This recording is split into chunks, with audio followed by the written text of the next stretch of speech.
पता नहीं कैसे चोरों के घर से आई है ये लड़की। अभी 4 महीने नहीं हुए घर में आए हुए, ये घर से सोना चांदी में गायब होने लग गया। मम्मी जी मैंने चोरी नहीं की, आप मेरा विश्वास कीजिए, मैंने कोई चोरी नहीं की। मम्मी जी आप गलत इल्जाम लगा रहे हो मेरे ऊपर। क्या गलत इल्जाम लगा दिया बहू? अरे हमारे घर से तो कभी एक सुई भी इधर उधर नहीं हुई, और मेरी अब सोने की अंगूठी। गलत कर रही है बहू तू।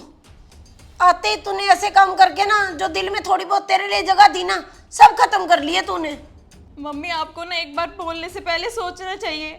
आप मुझे सड़क से तो नहीं उठाकर लेकर आए, शादी करके लेकर आए हो। मम्मी आपने मेरा कमरा छांट लिया, मेरी अलमारी छांट ली, अब क्या रह गया मम्मी जी आपको देखना? आप मेरा यकीन क्यों नहीं कर रहे? मैंने कोई चोरी नहीं की मम्मी जी।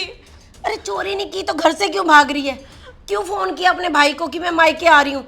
अरे जो चोरी नहीं करते ना वो सामना करते हैं हर चीज का। यहाँ से जा रही है इसका मतलब साफ साफ है कि चोरी तूने ही की है। और मुझे तो ये भी शक है कि इस बैग के अंदर डाल रखी होगी तूने अंगूठी, और अपने मायके लेके जा रही है। मेरे मायके में किसी चीज की कमी नहीं है मम्मी जी। उन्होंने क्या करनी है आपकी अंगूठी? सुबह से ना आप 3 बार मुझे थप्पड़ मार चुके हो, मेरा कमरा बिखेर दिया, आपने कितनी बातें सुना चुके हो मुझे। इसलिए मम्मी जी मैं अपने मायके जा रही हूँ। कल की आई लड़की मेरे से जबान चलाएगी? एक तो चोरी, ऊपर से सीना चोरी। मम्मी जी ये रही आपकी अंगूठी। मेरी अंगूठी? ये कहाँ से मिली बेटा? जब सुबह आप कपड़े धो रहे थे ना मम्मी, शायद ये वॉशिंग मशीन में रह गई थी आपकी अंगूठी। वॉशिंग मशीन में? ठीक है मम्मी जी, मिल गई आपको अंगूठी, तो अब मैं चलती हूँ। अरे अब क्या जरूरत है बहू जाने की? जब अंगूठी मिल गई बात खत्म। रख सामान अंदर। नहीं ज्योति, अब क्या करने जाना है तूने मायके? बस कीजिए आप। माना आप मम्मी से डरते हो, पर 2 शब्द मेरे लिए तो बोल सकते थे ना। माना तेरे सामने कुछ नहीं बोला, लेकिन मम्मी से ना 3 बार बहस हो चुकी है सुबह से मेरी। मैंने बोला था मम्मी को कि ज्योति ने नहीं चोरी की होगी। बस करो अब, तुम दोनों ही नियार आग लेके बैठ गए। छोड़ बहू, समाज में क्या हमारी बेइज्जती करवानी है? कहीं नहीं जाना, चल अंदर, और अपने भाई को कॉल कर दे कि बस स्टैंड आने की कोई जरूरत नहीं है। भैया अगर आपने भाभी के आत्मसम्मान की खातिर एक शब्द भी मम्मी से बोला होता ना, तो भाभी के लिए परम सौभाग्य की बात होती। अब भाभी यहाँ पर रहे भी तो किसके सहारे रहे? अब तू भी मुझे ही समझाने लग गई आके। समझा तेरी भाभी को। घर की बात बाहर जाएगी तो समाज में हमारी थू थू हो जाएगी। जब बात खत्म होगी, अंगूठी मिल गई, तो अब क्या टेंशन है?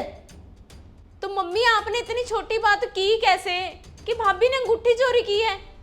और मम्मी आपकी ये गलती तो ऐसी गलती है जिसके लिए भाभी आपको शायद कभी माफ़ नहीं कर सकते। हो सकता है मम्मी आप मुझे धक्के मार के बाहर ही निकाल देते, फिर आपका समाज क्या कहता? मम्मी मैं आपको ना माफ़ नहीं कर सकती, मैं जा रही हूँ मायके। भाभी आपको मायके जाने की कोई ज़रूरत नहीं है। हाँ देखा, अंजलि भी तुझे रोक रही है बहू, कहीं नहीं जाना तूने। नहीं मम्मी, भाभी ने कहीं क्यों नहीं जाना?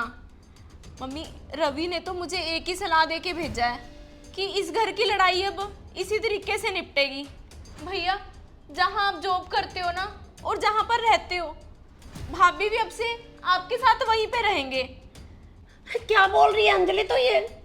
हाँ मम्मी मैं बिल्कुल सही बोल रही हूँ। भाभी आपका अब दिल करे तो आना इस घर में, अगर ना दिल करे तो मत आना। आपके आत्मसम्मान को मम्मी ने बहुत ठेस पहुंचाई है। भाभी आप चल के जाने की तैयारी शुरू करो, मैं भी आपकी हेल्प करवाती हूँ। और मम्मी आपने जो भाभी पर ये चोरी का इल्ज़ाम लगाया है ना, आपकी सज़ा तो यही है कि आपको बहू का सुख कभी नहीं मिलेगा।